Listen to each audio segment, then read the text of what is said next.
प्राणर प्रिय श्री श्री ठाकुर मोर, श्री श्री लक्ष्मी माँ, श्री श्री बड़दादा, आजिर आचार्य ठाकुर परिवार समस्त चरण में मोर कोटि कोटि प्रणाम। मोर एही नारनीति शुणुथिबा समस्त गुरु भाई माँ मानक मोर अंतरर जय गुरु। केमिति अछंती आपण माने? ठाकुरंक दयारु समस्ते भलरे थिबे बोली मोर आशा। मु आजी श्री श्री ठाकुरंक श्रीमुख निःसृत नारीर नीतिर 128 बाणी आपण मानक आगरे तोली धरिबी। जो माने सब्सक्राइब करि नाहांती सब्सक्राइब कर दियंतु। कमेंट रे जय गुरु लिखंतु। जय गुरु लिखिले ठाकुरंक प्रति भल पाइबा जଣା पड़िबो। एबे श्री श्री ठाकुरंकर मु गोटिए कथा आपण मानकु सुनाई नारनीति तोली धरिबी।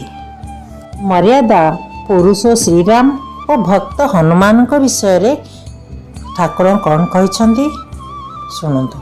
श्री श्री ठाकुर कहिले, भक्तिर घरे जे थरे पाद देइछि से तरिबार पथ पाइछि।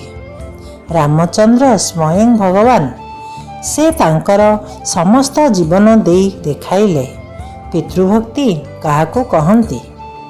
यह ही तांकर महत्व।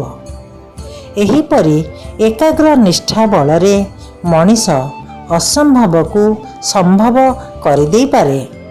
पुणी कहले, हनुमान ठीक प्रत्युत्नमति संपन्न अष्टसिद्धि थिला तांकर करतलगत। सुगायक, सुवक्ता, युद्ध विशारद, शारीरिक और मानसिक दिगरु सबल, सचेतन, निरहंकारी, एकाग्र, शास्त्रज्ञ, पंडित और रामभक्त। तांकर प्रभुभक्त थिला अनिर्वचनीय। तांकर नाम हेउछि मारुति, किंतु जेहेतु तांक मुहर हनुहाड़ दुईटी अस्वाभाविक भावे उच्च थिला, तांको हनुयुक्त मान हनुमान बोली डाकुथिले। राम रावण युद्ध समय रे हनुमान श्री रामचंद्र और लक्ष्मण रहुथिबा सैन्य छाउनी रे पहुँचिले।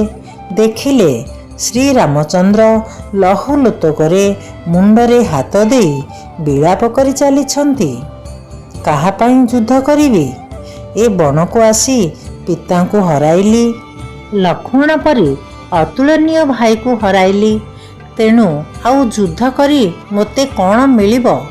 शक्तिविध मृतप्राय लक्ष्मण को किष्किंधार वैद्य श्रेष्ठ सुषेण परीक्षा करी कहिले, जदि निर्दिष्ट समय भितरे गंधमार्दन पर्वत उपरे उत्पन्न हेउथिबा विशल्यकरणी भेषज वृक्ष आनी देई पार, तेबे चेष्टा कले हुए तो किछि होई पारे। हनुमान यह विशल्यकरणी सहित सेही जातीय आउ केतेक वृक्षर एक विराट बोझ आनी वैद्यଙ୍କ सामने रखिदेले। सुषेण भेषज वृक्षर मलम तैयारी करी लक्ष्मणଙ୍କ देह सारा लेप देले। आखिरे पाटिरे रस देले। लक्ष्मण धीरे धीरे चेता फेरी पाइले। श्रीराम लक्ष्मण को कुंढाई आनंद अश्रु विसर्जन करुथांती।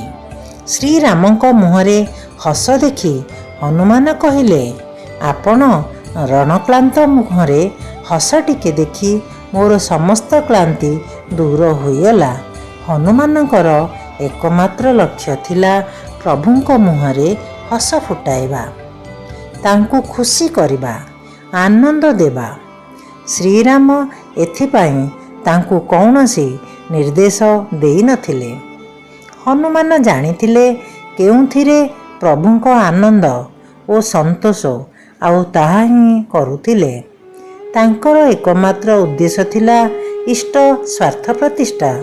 भक्तर लक्षण हेउछि इंगितज्ञ होई उठिबा। आलोचना प्रसंग तृतीय खंड। जय गुरु। एबे आमे श्री श्री ठाकुरଙ୍କ श्रीमुख निःसृत नारीर नीतिर 128 ବାଣୀ ଶୁଣିବା।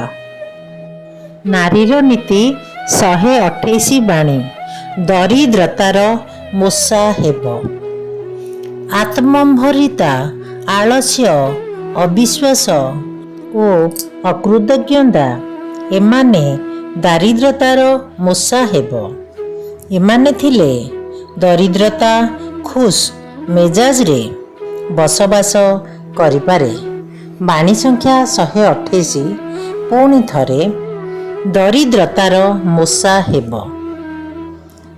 ଆତ୍ମମ୍ଭରିତା, ଆଳସ୍ୟ, ଅବିଶ୍ୱାସ ଓ ଅକୃତଜ୍ଞତା ଏମାନେ ଦରିଦ୍ରତାର ମୂଷା ହେବ।